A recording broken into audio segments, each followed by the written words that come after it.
Seconda corsa riservata a puledri di 2 anni, sono in 9 al via: Gemma Jet, Golden Jove, Gwendalina Trio, Gabriella Jet, Gildi Girifalco e Jimmy Xin in prima fila, Gwenda SM, Giglio degli Dei e Gea GPD in seconda.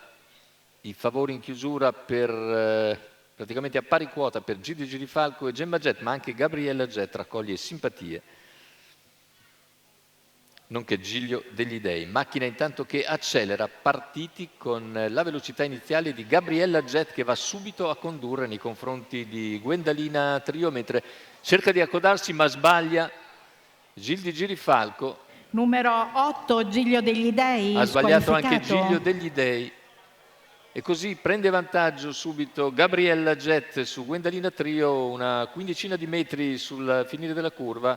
Intanto all'esterno c'è la progressione decisa di Gea GPD, che però finisce con lo sbagliare dopo 300 metri di gara l'errore di Gea GPD, che veniva decisa. Numero 9 Gea GPD, squalificato. Sono rimasti praticamente in 6 dei 9 concorrenti iniziali. In terza posizione c'è Gemma Jet, mentre per corsie esterne vediamo il tentativo di progressione di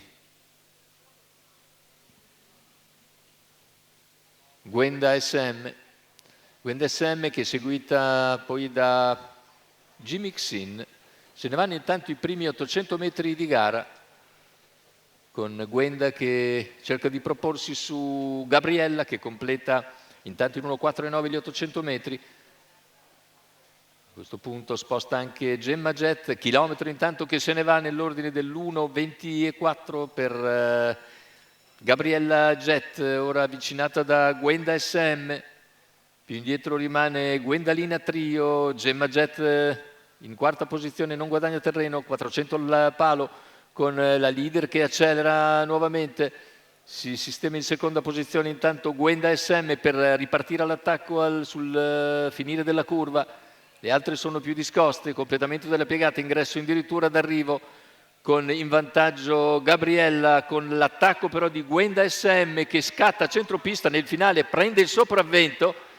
Gwenda SM viene a vincere ed è un gran debutto, mentre al secondo posto finisce Gabriella Jet, al terzo ancora Gwendalina Trio che tiene a bada Gemma Jet. 1:17,9 con 30 a chiudere, 29,8 per il penultimo quarto. E bel primo piano davvero per Gwenda SM, che Vincenzo Luongo guida con molta convinzione e ha ragione. Aveva fatto una buona prova di qualifica Gwenda SM, ed è stata ripagata da un debutto davvero molto molto valido. Lamberto Barbieri al training.